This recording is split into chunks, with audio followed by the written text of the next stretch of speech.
สวัสดีท่านที่ฟังเสียงครั้งนี้ขอให้มีความสุขสนุกสนานเพลิดเพลินในพระธรรมใจสำราญจนรายการนี้จบครบชั่วโมง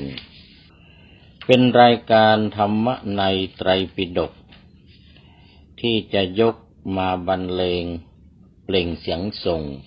เป็นการช่วยอำนวยทันให้จันโลง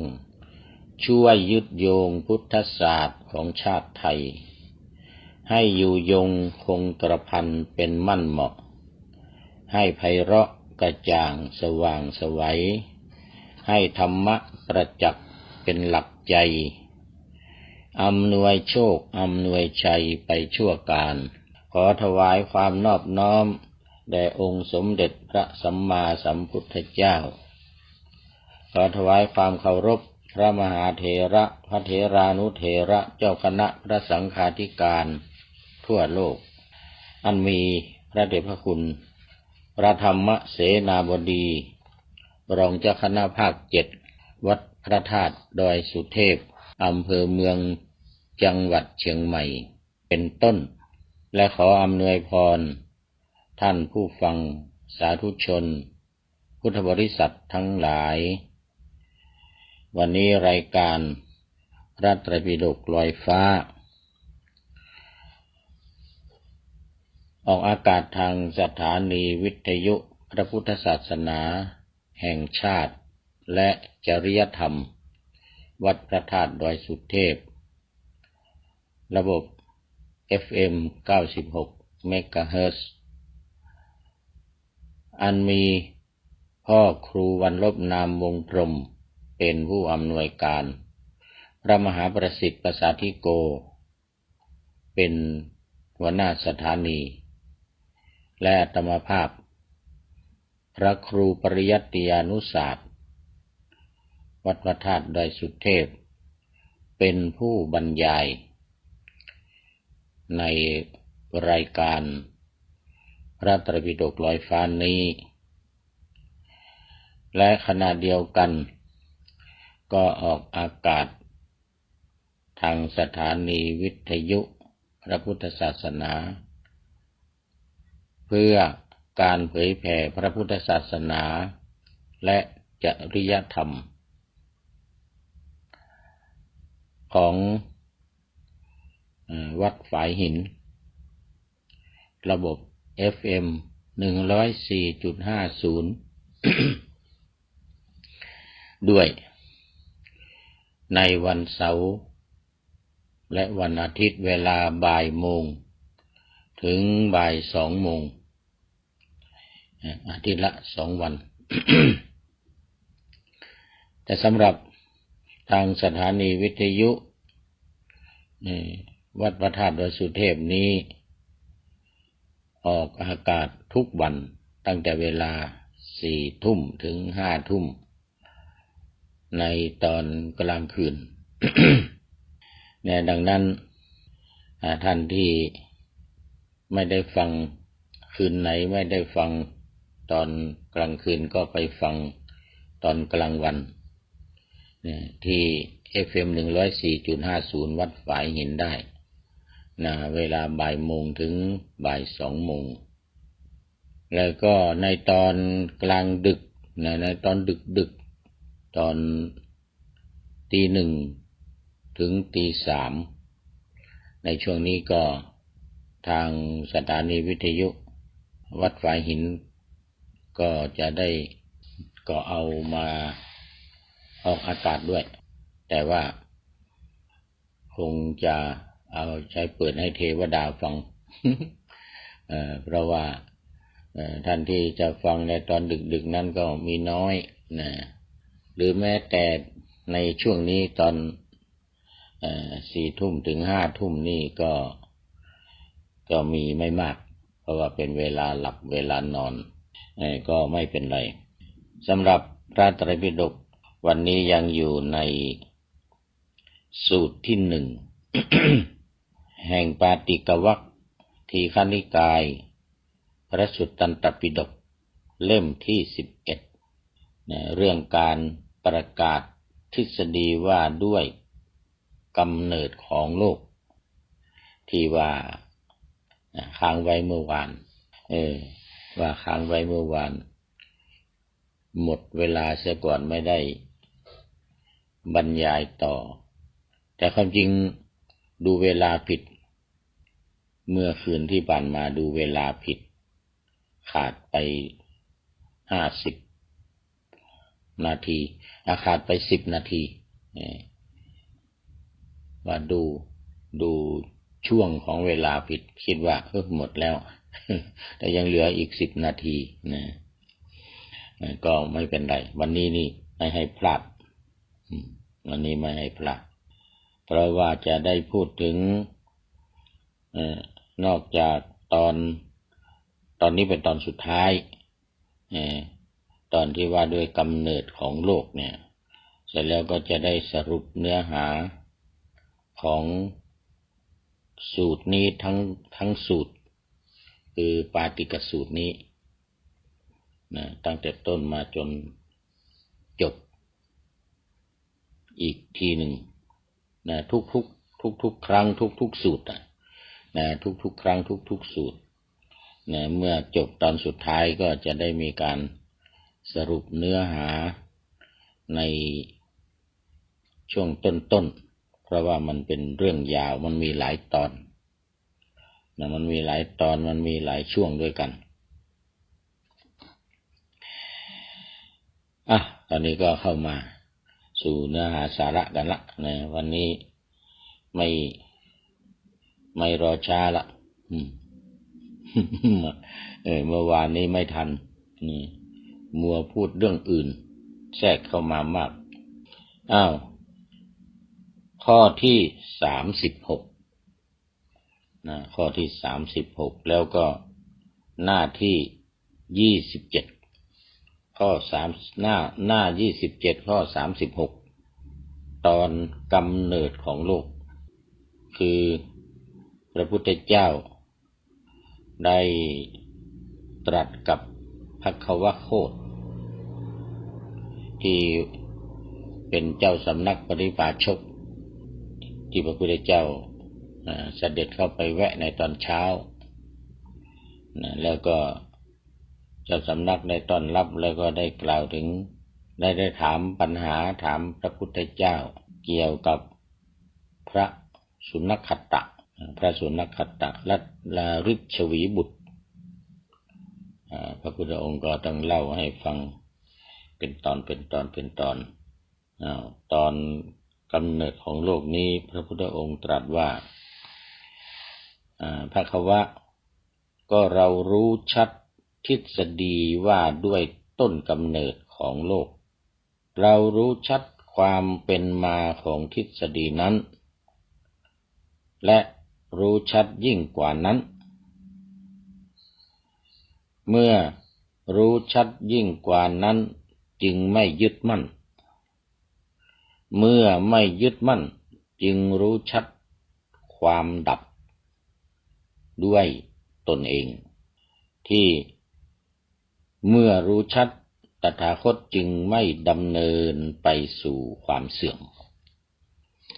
รายละเอียดตรงนี้ก็มีอยู่นิดหน่อยก็ไม่นิดหน่อยนะ เป็นการอธิบายถึงว่าในคำว่าต้นกำเนิดของโลกเนี่ยมันเป็นมายังไงคำนี้แปลมาจากคำว่าอักขันยังอรรถกถาแก้ว่าโลกปัญญัตติงหมายถึงว่าการบัญญัติโลกหรือโลกกับบัญญัติความจริงอักขันยังหรืออักขันยะเนี่ยมีสูตรอีกสูตรหนึ่งคืออักขันยสูตรอักขันยสูตรนั้นมีต่อจากสามัญญพลผลสูตรอักขันยสูตรสามัญญพลผลสูตรนี้จะพูดถึงรายละเอียดเกี่ยวกับกำเนิดของโลกความเป็นมาของโลกนี่ไว้ละเอียดมากแต่ในที่นี้นี่จะพูดถึง ความเป็นมาที่มีการถามกันตอบกันในช่วงหนึ่งของคำว่าอธิบายคำว่าอักขัญญะเนี่ยนะเขาเพิ่มเข้ามาทีนี้ที่ว่าอธิบายเพิ่มเข้ามานี้ก็คือว่าอธิบายที่ว่าชื่อว่าอักขัญญะเนี่ยเพราะเป็นความรู้เกี่ยวกับต้นกำเนิดของโลกหมายถึงวิวัฒนาการเกิดขึ้นและประวัติความเป็นไปของโลกซึ่งมีบาลีกำกับไว้ในทีฆนิกายปาติกวรรคดีกาทีฆนิกายปาติกวรรคดีกาหน้าที่36หน้าที่36แล้วก็ข้อที่14เรียกว่าทีฆนิกายปาติกวรรคดีกาที่ว่าจะเป็นนี้เป็นทีฆปาติกวรรคธรรมดาไม่เป็นต้น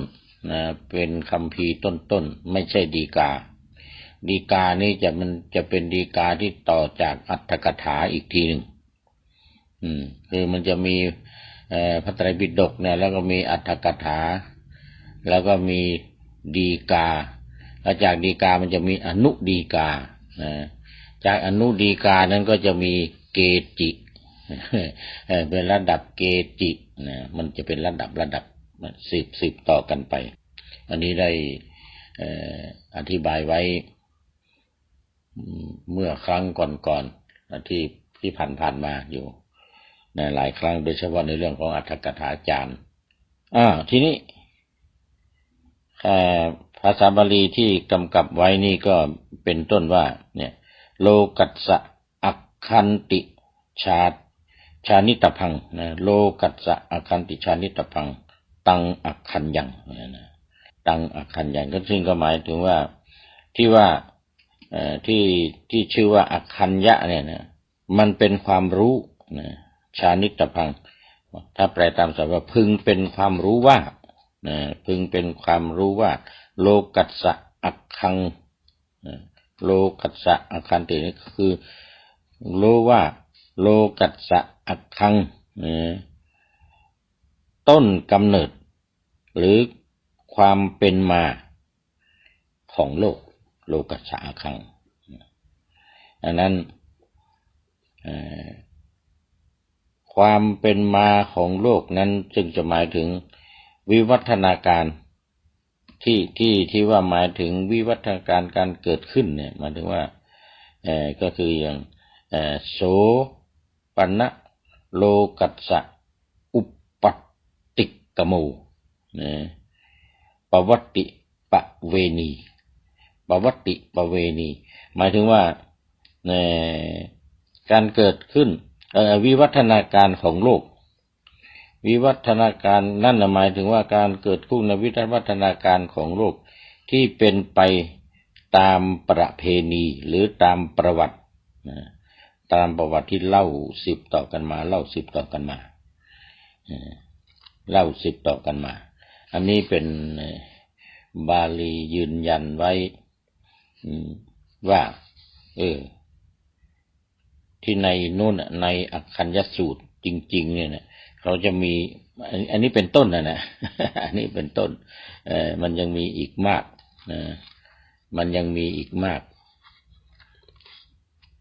ก็เอามาเพียงแค่ว่าเป็นต้นเป็นเบื้องต้นเอามาเป็นเบื้องต้นนี่เป็นความหมายของคำว่ากำเนิดคำว่ากำเนิดของโลกทีนี้มันก็จะมีว่าที่พระองค์ตรัสว่าเรารู้ชัดความเป็นมาของทฤษฎีนั้นและรู้ชัดยิ่งกว่านั้นรู้ชัดยิ่งกว่านั้นนี่คือยังไงก็คือว่าจะหมายถึงว่ารู้ชัดตั้งแต่ศีลสมาธิปัญญาจนถึงสัพพัญญุตญาณอันนี้เข้ามา เป็นเป็นธรรมะนะเป็นธรรมะที่เป็นรากฐานเป็นสิ่งที่สำคัญคือเรื่องของศีลสมาธิปัญญาเนี่ยอย่างในเป็นรากฐานยังไงก็คืออย่างในมรรคมีองค์8ประการเนี่ยมรรคมีองค์8ประการนี่ก็ประกอบด้วย3อย่างนี้เองคือศีลสมาธิปัญญาศีลสมาธิปัญญาเพียงแต่ว่าในมรรคมีองค์8นั้นเอาปัญญาขึ้นก่อนข้อ1ข้อ2สัมมาทิฏฐิสัมมาสังกัปปะนี่เป็นตัวปัญญาก็คือมีความเห็นที่ถูกต้องนะมีความดำริที่ถูกต้องอย่างนี้เป็นต้นเป็นตัวปัญญา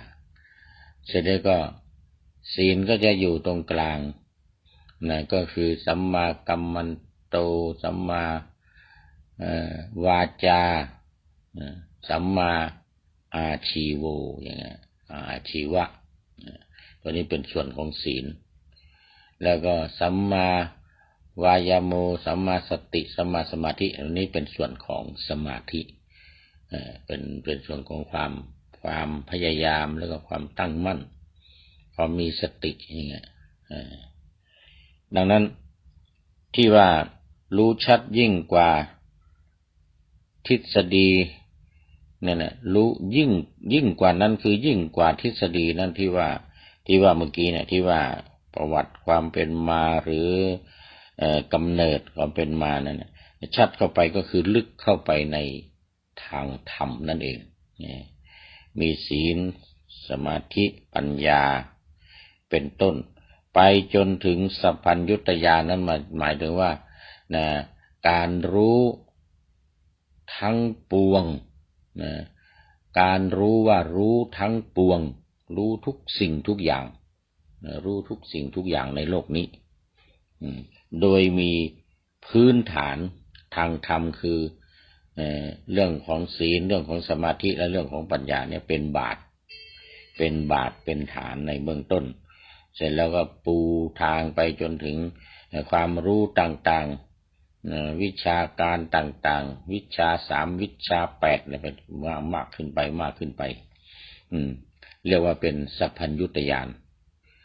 คือการรู้การตรัสรู้นั่นเองฮัลโหลกับนมัสการพระอาจารย์มันปลุกเลยเจ้าวันนี้วันเนี่ยต้องย้ำพระอาจารย์กลัวพระอาจารย์ลืมบ่ลืมวันนี้มานอนที่วัดฝ่ายหินเนี่ยเจ้าว่าทุกพันว่าต้องย้ำพระอาจารย์เลิกกลัวคนลืมนี่ประดาเจ้ามาตั้งแต่ตะวาแล้วมาโรงพยาบาลเจ้าเพราะว่าเราเปิดแต่5 ทุ่มแล้วท่านเจ้าคุณค่ะบ่ลืมแล้ววันนี้ก็ไปฟ้าห้ามวันนี้ไปฟ้าห้ามแล้ววันพุธนี้9 โมงเนาะก่อนไปถึงก่อน9 โมงหน่อยเนาะเจ้าเพราะว่าผู้นันชัยรู้จักผู้นันชัยก็เพิ่งจะมาขึ้นด้านทังสีหนูแล้วก็แล้วก็พอดีวันนี้บัดตันเนี่ยเก้าอี้เขาสักอย่างลงบึ้งอะไรอ่ะมันพูดมาเช้าว่าบ่เห็บตกเนี่ยที่วัดไฟเนี่ยบ่เห็บตกชั้นหลังคาปุ๊กปักอ่ะถ้าแกบัดตันได้หลักเนี่ยมันสักอย่างรถมันเจ๊แม่เขาไปหลักเขาบอกว่าวันพุธมาเจ้ากับโครงการน่ะเนาะตันกะตันเพราะว่ามันบัดตันอย่างเลยเพราะว่ากินเขาตอนแรกเนี่ยฝนตกลงบึ้งเลยเจ้าแม่น่ะแต่ว่าเฮาก็ชุลมุนขนาดเลยพระอาจารย์ว่าลำยุดไปตะกี้เนี่ยมันสักยุดไปเนี่ยสัก30 นาทีมานี่มันได้เนี่ยไม่แกพูดว่าตกเยอะมากเลยอ่ะพระอาจารย์คือว่าโอ้ยตกมากขนาดเลยใบไม้กิ่งไม้อย่างตกเพราะเต็มถนนเต็มหน้าวัดนี่เขากวาดกันแมลงเนี่ยตะกี้เนี่ยแล้วแต่ว่าไอ้ยังมาจัดแต่มันตะกี้มันเอาอย่างมาได้อย่างมันเมาเที่ยวที่เนี่ยเบอเลยเจ้าโอ้อีกอะไรแล้วว่าตามกันเลยก็อีกกันเลยแบบขนมันพูกดีกว่าเจาะขึ้นใต้ตังซีก็ขึ้นมันพูกกับมาเมินได้แน่ๆขึ้นใต้ตังซีแล้วก็เพราะว่าตะกี้เขาเอาไว้แล้วปนานก็จะมากี่โมงอ่ะปนานก็จะมากี่โมงปนานชัยก็มาก่อนมาขึ้นใต้ตังซีก็เมื่อคืนนี่มันเดินแล้วมันจะขึ้นมาได้เลยจ้ะมืดนะแล้วมันพูกค่ะเพราะว่าขอบคุณนะพระอาจารย์มาเพราะว่า วันนั้นเราต้องไปก่อนเดี๋ยวเพิ่นลืมถ้าลืมนี่ก็โอ้เอาเดี๋ยวบอกว่าเข้าที่ไหนเนาะเจ้าได้การคนรถวัดไฟหินขอเรื่องคนขับรถอย่างเรียบร้อยหมดละวันพรุ่งนี้สัก8 โมงพรุ่งนี้สัก8 โมงก็จะออกจากวัดนี้ไปจ้ะโอ้พระอาจารย์ขอบคุณนะวันพรุ่งนี้เป็นวันติดรถมันมาติดวันพรุ่งนี้นะจ้ะวันติดวันหยุดจ้ะมันเป็นวันหยุดที่ตังมอชอดังถนนตังคันคลองอย่างนี้รถจะมาติด4 แยกต้นพยอมอย่างนี้นะถ้าเป็นวันจันทร์ถึงวันศุกร์นี่บารรถมันติดขนาดแล้วจ้ะรถติดทำงานเลยโอ้คนน้องเลยนะโอ้เขาเป็นอีทแล้วงานท่านั้นเนาะงานการแบบนี้เพราะว่าโลกขึ้นลงถ้ามาเป็นโคนเป็นลมเนี่ยเนาะแม่นอ่ะลมมาแล้วก็มันใช้แบบแป้งอย่างกุ้งเดี๋ยวได้เปิดอย่างเนาะที่ลมใหม่แห้งลมแห้งขนาดเลยแห้งอ่ะก็ตอนแดงนี่แห้งขนาดพอตอนนี้ตอนมันยังแบบนี้นะพอมันตกมาข้างนี่แบบมาข้างเลยจ้ะแต่ไม่ได้คุณผู้ชมจ้ะเจริญพรเนอะก็เป็นว่าที่ว่ารู้ยิ่งที่ว่ารู้ยิ่งนั้นหมายถึงทางธรรมคราวนี้มีอีกว่าเมื่อรู้ชัดยิ่งกว่านั้นจึงไม่ยึดมั่นเมื่อรู้ชัดยิ่งกว่านั้นจึงไม่ยึดมั่น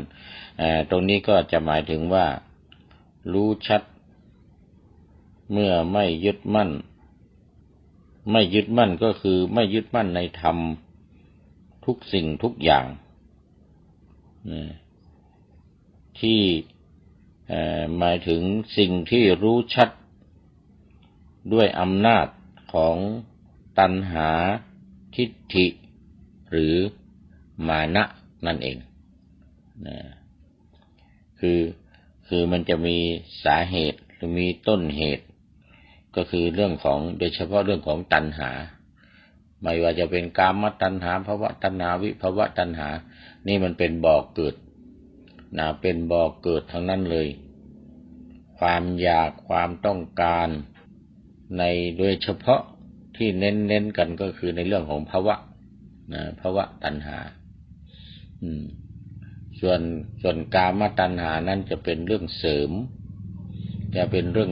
มาในภายหลังภวะตัณหาคือเรื่องหลักๆเรื่องความมีความเป็นความอยู่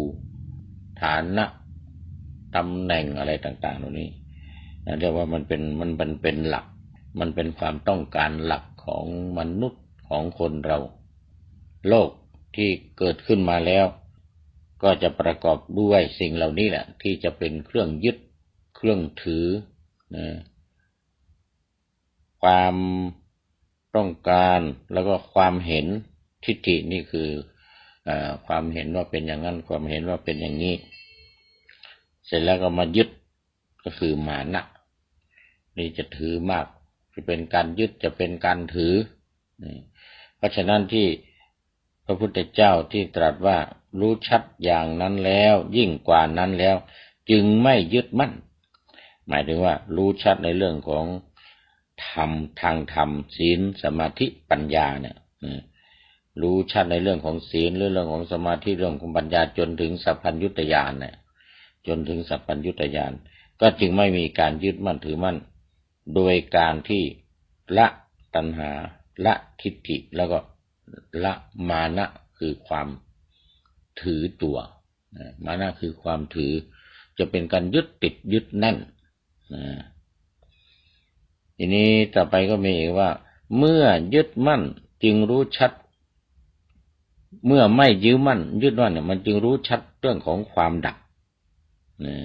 ความดับในที่นี้ก็จะหมายถึงดับกิเลสนั่นเองเรียกว่ากิเลสนิพพานความดับกิเลสก็หมายถึงอาสวะทั้งหลายสังโยชน์ทั้งหลายความโลภความโกรธความหลงราคะโทสะโมหะไปจนถึงอวิชชาเป็นตัวสุดท้าย ไปถึงอวิชชาเป็นตัวสุดท้ายตัวนี้ก็เป็นจะต้องดับอย่างในสังโยชน์เนี่ยตั้งแต่สักกายทิฏฐิวิจิกิจฉาศีลพัตตปรมาสสสุดท้ายข้อที่10คืออวิชชาตัวนี้เป็นตัวสำคัญในการที่จะต้องดับเรียกว่าดับกิเลสความดับในนี้หมายถึงดับกิเลสซึ่งก็หมายถึงจุดสุดยอดของการบรรลุคือพระนิพพานนั่นเองคราวนี้ก็จะมีอีกว่าเมื่อรู้ชัดตถาคตจึงไม่ดำเนินไปสู่ความเสื่อม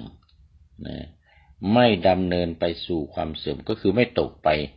ในสภาพของความเป็นทุกข์หรือการประสบกับสิ่งที่ว่าเป็นทุกข์นั่นเองที่ว่าไม่ดำเนินไปสู่ความเสื่อมความเสื่อมทั้งหลายก็คือสิ่งที่ทำให้เกิดความทุกข์เพราะฉะนั้นโลกที่เกิดมาแล้วก็โลกที่จะเป็นไปหรือโลกที่จะดับเนี่ยมันจึงขึ้นอยู่ที่ว่าการดับความทุกข์นั่นเองที่พระพุทธองค์ตรัสว่าในโลกนี้มีอะไรในธรรมนิยามในธรรมนิยามนี้จะบอกไว้ว่าจะมีทุกข์เท่านั้นเกิดขึ้นทุกข์เท่านั้นตั้งอยู่และทุกข์เท่านั้นที่มันจะดับไปคือทั้ง3อย่างทุกข์เท่านั้นเกิดขึ้นทุกข์เท่านั้นตั้งอยู่ทุกข์เท่านั้นดับไปที่เรียกว่าธรรมนิยามธรรมนิยามธรรมทิฏฐิที่จะเป็นนิยามได้เป็นอยู่ในสภาพที่ว่าความไม่สบายกายความไม่สบายใจที่เรียกว่ามันเป็นทุกข์ดังนั้นมันจึงเป็นต้นเหตุจึงเป็นสาเหตุที่สำคัญในการเกิดของโลกต้นเหตุของโลกถ้าจะพูดไปเนี่ยต้นเหตุของโลกเนี่ยก็จะไม่ได้หมายถึงแผ่นดินต้นไม้ใบหญ้าห้วยหนองคลองบึงทั้งหลายโลกในที่นี้จึงหมายถึงมนุษย์หมายถึงเขาเรียกว่าสัตตวโลกสัตตวโลกมนุษย์ก็คือมนุษย์โลกมนุษย์โลกเพราะนั้นคำว่าโลกตัวนี้การเกิดขึ้นของโลกตัวนี้ก็คือการเกิดขึ้นของมนุษย์การเกิดขึ้นของคนเรานี่เองมันจึงมีธรรมะเข้ามาประกอบในการที่จะให้ดับไปในการที่จะให้เสื่อมไปดับไปจนเข้าสู่ภาวะสูงสุดก็คือดับกิเลสนั่นเองก็คือการดับกิเลสนั่นเอง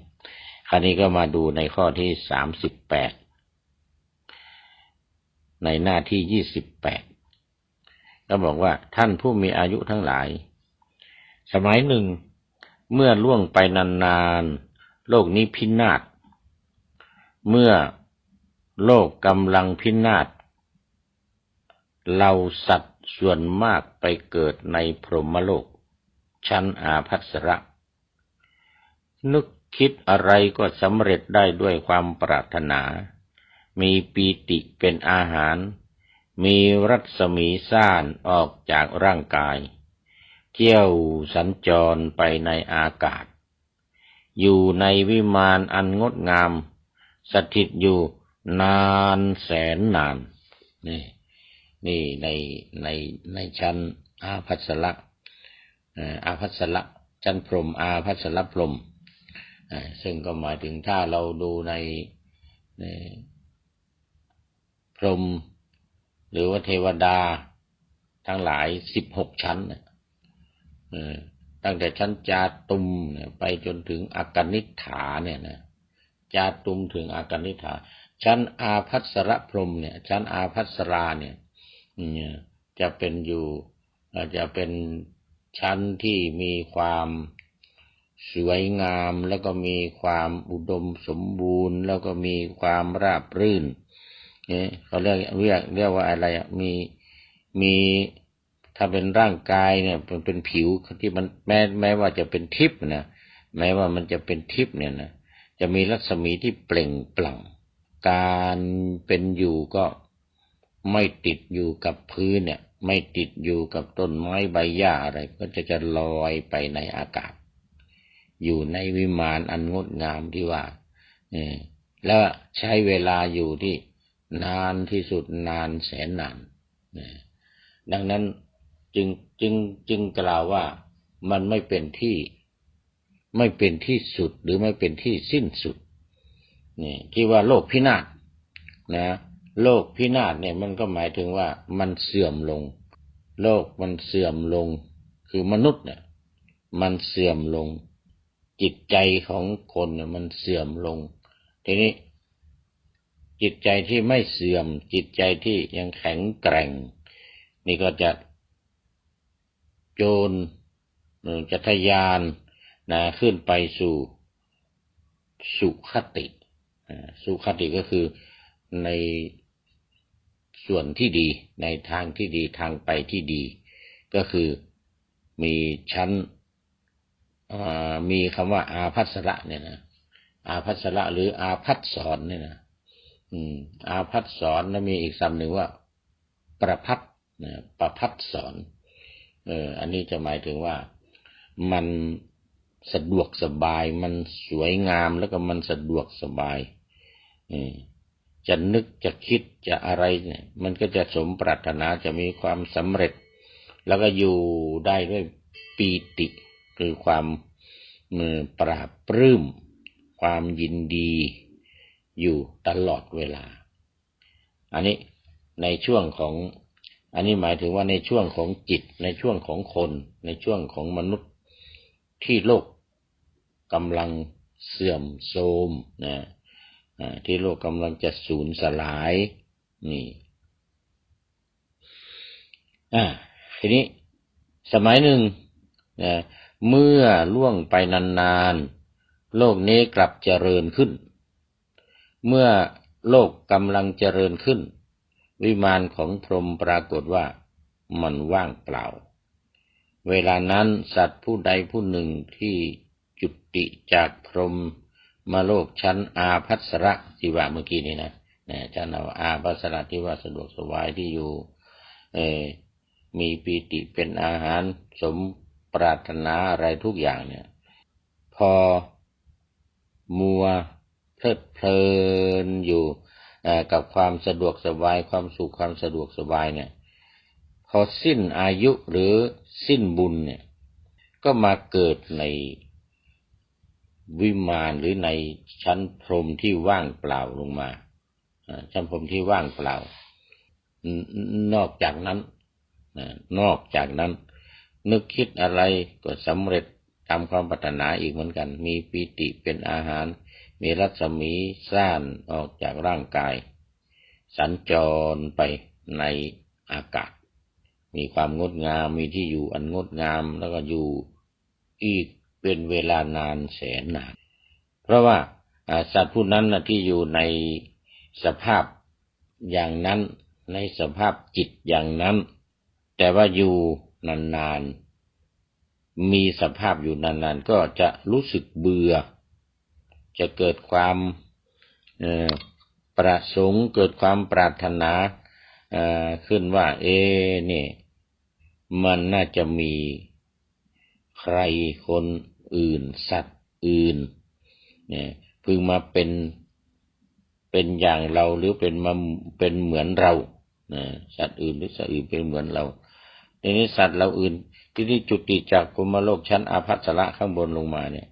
เมื่อสิ้นบุญสิ้นอายุเนี่ยก็จะมาอยู่ใน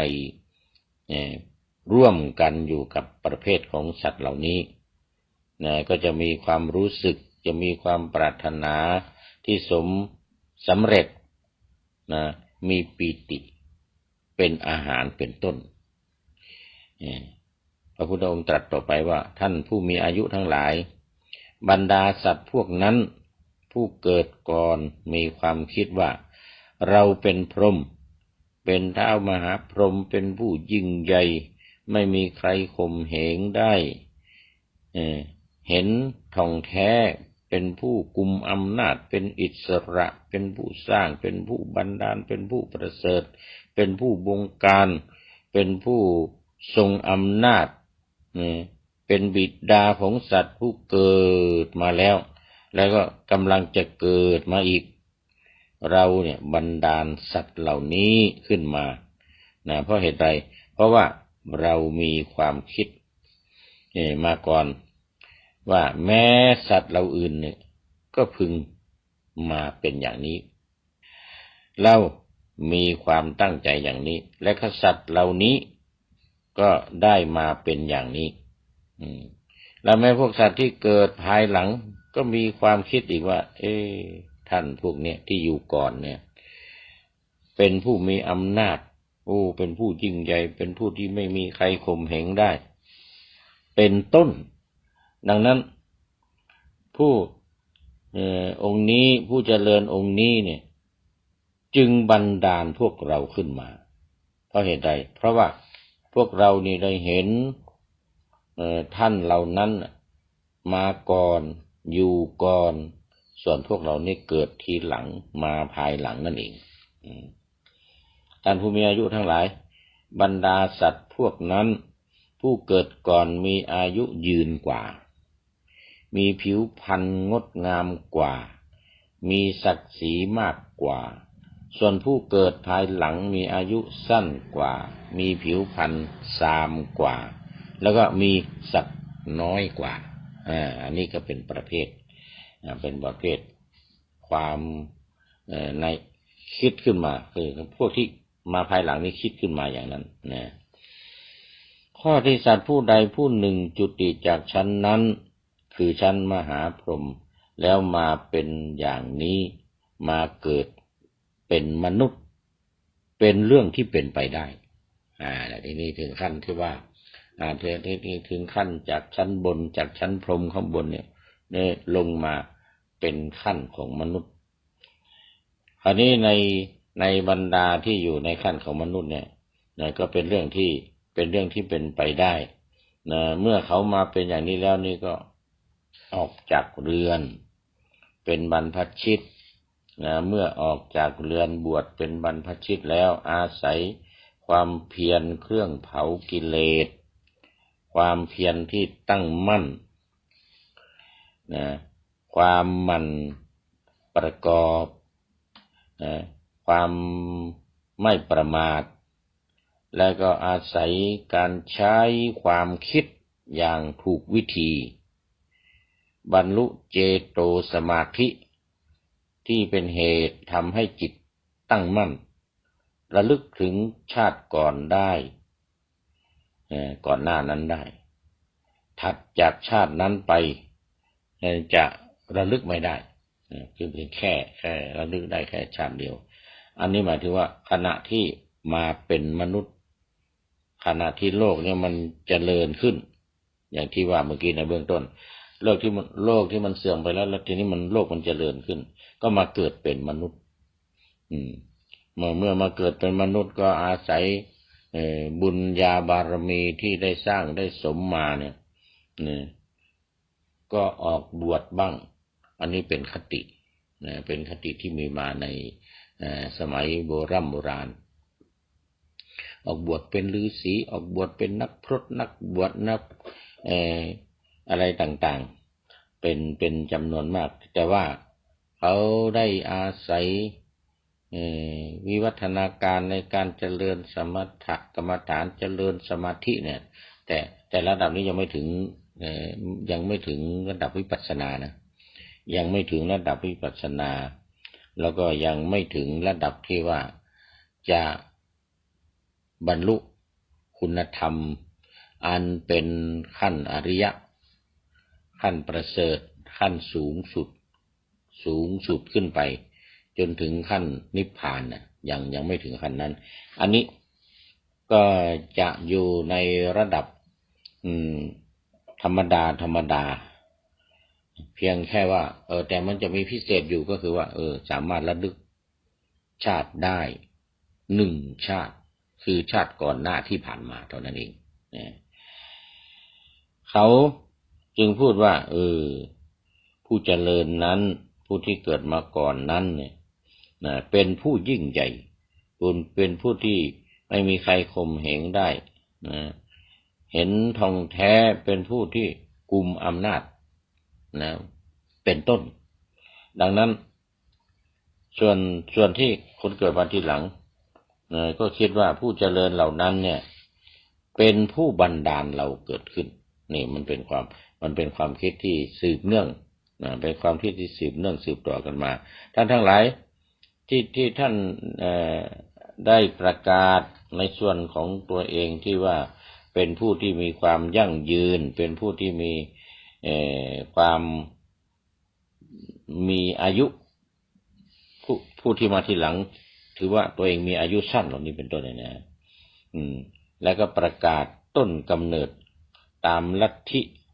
ที่ว่ามีพระเป็นผู้สร้างมีพระพรหมเป็นผู้สร้างเหล่านี้ท่านทั้งหลายคิดอย่างนี้หรืออันนี้เป็นพระพุทธเจ้าที่ถามหมู่สมณะพราหมณ์ทั้งหลายนะเมื่อเล่าความเป็นมาเล่าวิวัฒนาการของมนุษย์ของคนมาถึงระดับที่ว่าเมื่อกี้นี้แล้วเนี่ยถึงขนาดที่ว่ามีจิตบรรลุเจโตสมาธิคือมีจิตตั้งมั่นจิตที่มั่นคงเรียกว่าเจโตสมาธิแล้วเนี่ย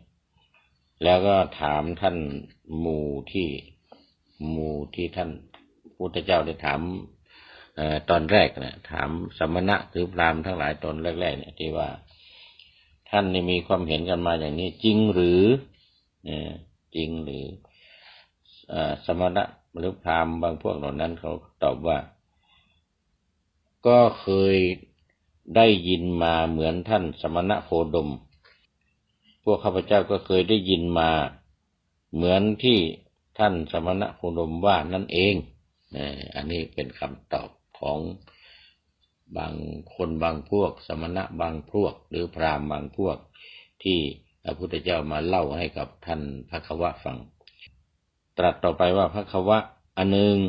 เรารู้ชัดทฤษฎีว่าด้วยต้นกำเนิดของโลก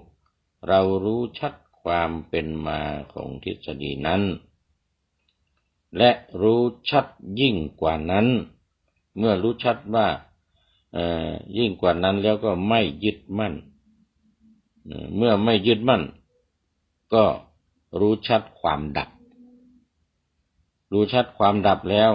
จึงไม่ดำเนินไปสู่ความเสื่อมนี่ก็เป็นที่พระพุทธเจ้าได้สรุปให้ท่านภควะฟังคือสรุปเนื้อความว่าที่ได้รู้ชัดแล้วเนี่ยรู้อย่างเป็นขั้นเป็นตอนมาแล้วเนี่ยสุดท้ายก็จะมาลงอยู่ตรงที่ว่า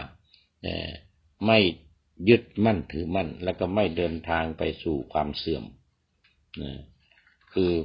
ไม่เข้าไปสู่ความเป็นทุกข์ไม่เข้าไปสู่ความเป็นทุกข์โดยประการต่างๆท่านภควะสมณพราหมณ์บางพวกกล่าวตูเราผู้มีวาทะอย่างนี้ผู้กล่าวอยู่อย่างนี้ด้วยเรื่องที่ไม่มีอยู่จริงด้วยคำไร้สาระเป็นเท็จไม่เป็นความจริงไม่เป็นความจริงว่าสมณโคดมและภิกษุทั้งหลายวิปริตไปแล้วสมณโคดมตรัสอย่างนี้ว่าในเวลาที่โยคาวจรเข้าสู่สุภวิโมกข์ย่อมรู้ชัดสิ่งทั้งปวงว่าไม่งามภควะแท้จริงเราไม่ได้กล่าวอย่างนั้นเลย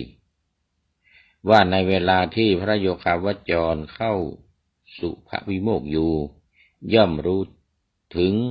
สิ่งทั้งปวงว่าไม่งามแต่เรากล่าวอย่างนี้ว่าในเวลาที่พระโยคาวจรเข้าสู่สุภวิโมกข์ย่อมรู้ชัดแต่สิ่งที่ดีที่งามเท่านั้นคำว่าสุภวิโมกข์นี่ก็จะหมายถึงว่ากสิณหมายถึงวรรณกสิณหรือกสิณที่มีสีกสิณที่มีสีเช่นนีลังสีเขียวปีตังสีเหลืองโลหิตตังสีแดงโอทาตังสีขาวสีเหล่านี้เรียกว่าเป็นสีของวรรณกสิณของผู้เจริญกสิณผู้เพ่งกสิณท่านพระคัมภโคตปริพาชกก็กราบทูลพระพุทธเจ้าว่าข้าแต่พระองค์ผู้เจริญพวกสมณพราหมณ์ที่กล่าวว่าสมณโคดมและภิกษุทั้งหลาย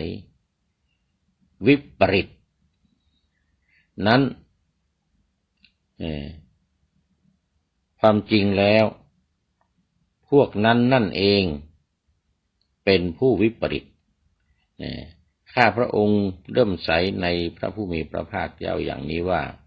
พระผู้มีพระภาคทรงสามารถแสดงธรรมให้ข้าพเจ้าเข้าถึงสุภวิโมกข์อยู่ได้อันนี้เป็นเพียงขั้นแต่ว่าจะไม่ถึงขั้นสูงสุดนะเพราะว่าหมู่ปริพาชกหรือหมู่ศาสนานอกนี้เนี่ยลัทธิต่างๆนอกนี้เนี่ยเขาก็จะอยู่กันเพียงแค่ว่ามีกสิณเป็นต้นเนี่ยยังมีกสิณเนี่ยนี่ละสีเขียวสีแดงสีขาวสีเหลืองที่เขาชอบเพ่งกันพวกฤาษีชีไพรอะไรต่างๆที่เขาชอบเพ่งกันเนี่ยนะก็จะติดอยู่กันอยู่แค่นี้พออยู่ได้แต่พุทธองค์ก็ทรงปลอบใจทรงปลอบโยนทรงตรัสว่าพระผู้มีทรงตรัสว่าภควะการที่เธอซึ่งมีทิฏฐิแตกต่างกันมีความถูกใจแตกต่างกันมีความพอใจแตกต่างกันมีความมุ่งหมายแตกต่างกันมีอาจารย์แตกต่างกันเข้าถึงสุภวิโมกข์อยู่ได้นี้เป็นสิ่งที่กระทำได้ยากขอให้เธอรักษาไม่ให้เสื่อมไม่ให้เสื่อมสลายให้มีความเลื่อมใสศรัทธาในเราไว้ให้ดีเถิดอันนี้ก็เป็นการปลอบคือคนนอกศาสนาลัทธินอกศาสนาโดยเฉพาะเจ้าลัทธิต่างๆเนี่ยที่เขายึดติดเขาชอบใจในสิ่งใดสิ่งหนึ่งแล้วเนี่ยนั่นย่อมเป็นที่สุดของเขาเหมือนกับพระพุทธองค์ตอนที่ฝึกปฏิบัติอยู่กับอุทธกดาบทอาราระดาบทตอนที่ก่อนที่จะตรัสรู้ก่อนที่จะไปปฏิบัติที่ดงคัสสิลีท่านเหล่านั้นได้เพียงแค่ฌานที่8เท่านั้นเองนอกจากนั้นไม่มีอะไรแล้วไม่มีอะไรสอนพระพุทธเจ้าแล้วพระพุทธเจ้าก็จึงถือว่าท่านได้แค่นี้ท่านชอบใจแค่นี้ก็ปล่อยท่านไปพุทธองค์ก็เสด็จไปสู่ดงคัสสิลีแล้วก็ไปปฏิบัติบำเพ็ญด้วยพระองค์เองบำเพ็ญด้วยเองนี่หมายถึงว่าเหมือนกับที่ท่านตรัสกับภควโคตนี่แหละเป็นการปลอบใจให้อยู่ถึงแม้ว่าจะได้แค่นั้นได้แค่วรรณกสิณเนี่ยได้แค่การเพ่งกสิณเนี่ยก็ให้มีความภาคภูมิใจมีความดีใจอยู่แค่นี้พระพุทธเจ้าอำลาอุทกดาบทอาราระดาบทก็เหมือนกันก็ท่านพอใจอยู่แค่นี้ท่านได้อยู่แค่นี้ก็ปล่อยท่านไปตามทางของพระองค์แล้วก็ไปปฏิบัติจนได้บรรลุแต่เสียท่าตอนที่พระพุทธเจ้าบรรลุนั้นแล้วเนี่ยจะได้มองหาอาราระดาบทและอุทกดาบทเนี่ย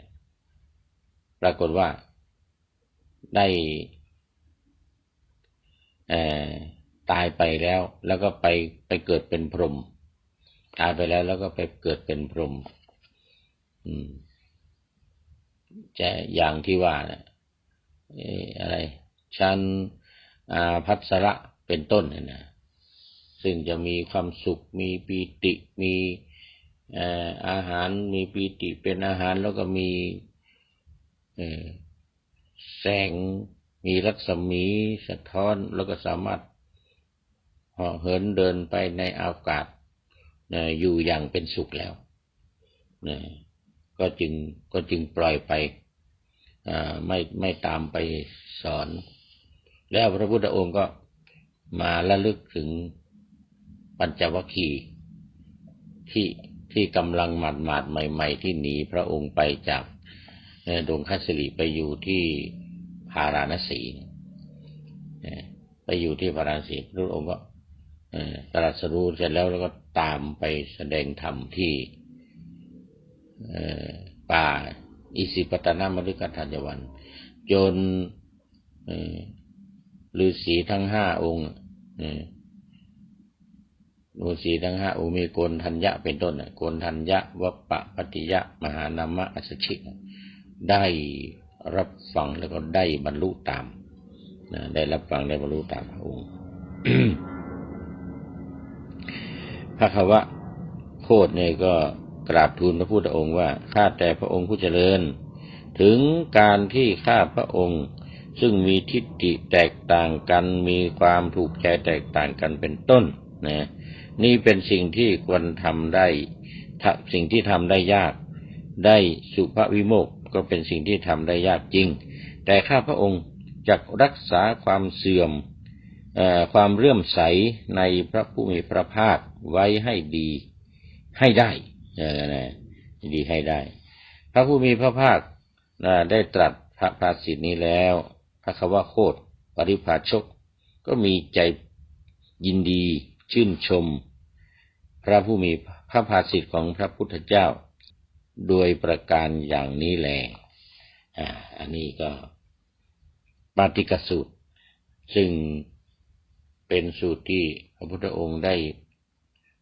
ไปตอบปัญหาให้กับพระควโคตเรื่องของสุนัขขัตตะฤชวีบุตรที่ลาสิกขาออกไปแล้วก็เพราะพระพุทธองค์ได้แสดงอิทธิปาฏิหาริย์โดยพาไปสำนักของนักบวชเปลือยทั้ง3 ประการทั้ง3 คนคือโกลักขะขัตติยะโกลักขัตติยะในคนที่1คนที่2กาละมัชชกะคนที่2และคนที่3ปาติกบุตรปาติกบุตรที่เป็นคนสุดท้ายเป็นนักบวชเปลือยคนสุดท้ายที่พระพุทธเจ้าเล่าให้กับพระควโคตฟังว่าสุนัขขัตตะลูกศิษย์ของพระองค์ที่ลาสิกขาออกไปเนี่ยเป็นเพราะว่าไม่สามารถดำรงหรือไม่สามารถปฏิบัติอยู่ในพรหมจรรย์ที่พระพุทธองค์ประทานให้อยู่หรือภิกษุทั้งหลายปฏิบัติอยู่ในปฏิบัติอยู่ในพรหมจรรย์เหมือนภิกษุทั้งหลายมีโกณฑัญญะเป็นต้นเหล่านี้ก็จึงลาสิกขาไปไม่ใช่ว่าไปเพราะการไม่แสดงอิทธิปาฏิหาริย์พระพุทธองค์ได้แสดงอิทธิปาฏิหาริย์แล้วแต่เขาอยู่ไม่ได้เท่านั้นเองแล้วก็เขาก็ยอมรับว่าพระพุทธองค์ได้แสดงอิทธิปาฏิหาริย์ที่เหนือมนุษย์แล้วทั้ง3 ครั้งคือตั้งแต่เรื่องของโกลักขัตติยะ ที่ว่าจะตายภายใน7 วันเนี่ยตายแล้วจะไปเกิดเป็นอสูรชั้นต่ำแล้วคนเขาจะนำไปอย่างนั้นเนี่ยอันนี้ก็เป็นการแสดงเหนือมนุษย์แล้ว แล้วก็อย่างกาละมัชกะที่ว่าถือวัตบท7ประการเนี่ยอย่างเคร่งครัดได้รับการยกย่องเชิดชูอย่างยิ่งมีลาภมียศอย่างยิ่งแล้วพุทธองค์พยากรณ์ว่าก็จะกลับมาเป็นผู้ที่มีเมียแต่งงานแล้วก็กินข้าวกินขนมคุมมาศอะไรนั่นนะเป็นต้นนะแล้วก็ล่วงเกินเจดีย์ทั้ง4อย่างอยู่เหมือนเดิมเนี่ยนะอันนั้นก็เป็นการแสดงปาฏิหาริย์แล้วก็ปาติกบุตรก็เหมือนกันที่ไม่สามารถที่จะมาแสดงปาฏิหาริย์คู่กับพระพุทธเจ้าได้พระพุทธเจ้าก็แสดงปาฏิหาริย์ให้ปรากฏแก่เจ้าฤทธิ์ชวีเจ้าลัทธิต่างๆข้าบุรีต่างๆเรียบร้อยก็เป็นว่าสุนัขขตานั้นลาสิกขาไปไม่สามารถปฏิบัติอยู่ในพรหมจรรย์ได้ที่เคร่งครัดได้ที่ไปกล่าวอย่างนั้นก็เพราะว่าเขาจะกลบเกลื่อนเรื่องที่เขารู้แล้วแต่ว่าเขาไม่สามารถปฏิบัติได้เท่านั้นเองเอาละวันนี้เป็นการสรุปจบเนื้อเรื่องของปาติกบุตรปาติกสูตรในวันนี้ ก็หมดเวลาพอดีอันเวลานาทีมีน้อยนักรายการจัดต้องพรากลาพาล่องหนนำพระไตรปิฎกจากทุกภาคชนแต่จะวนให้ชมฟังครั้งต่อไปรายการนี้มีทุกวันนะท่านจ๋าเชิญเข้ามาชมฟังเถิดทำเลิศหลาย4 ทุ่มตรงส่งเสียงดังฟังสบายฟังบรรยายไตรปิฎกสาธกธรรมขอทุกท่านหลับฝันดีคืนนี้นะพรุ่งนี้จะมาบรรยายให้ดื่มด่ำด้วยกาบกลอนคำฉันประพันธ์พร่ำเป็นระบำทำบันเทิงรื่นเริงใจขอเจริญพร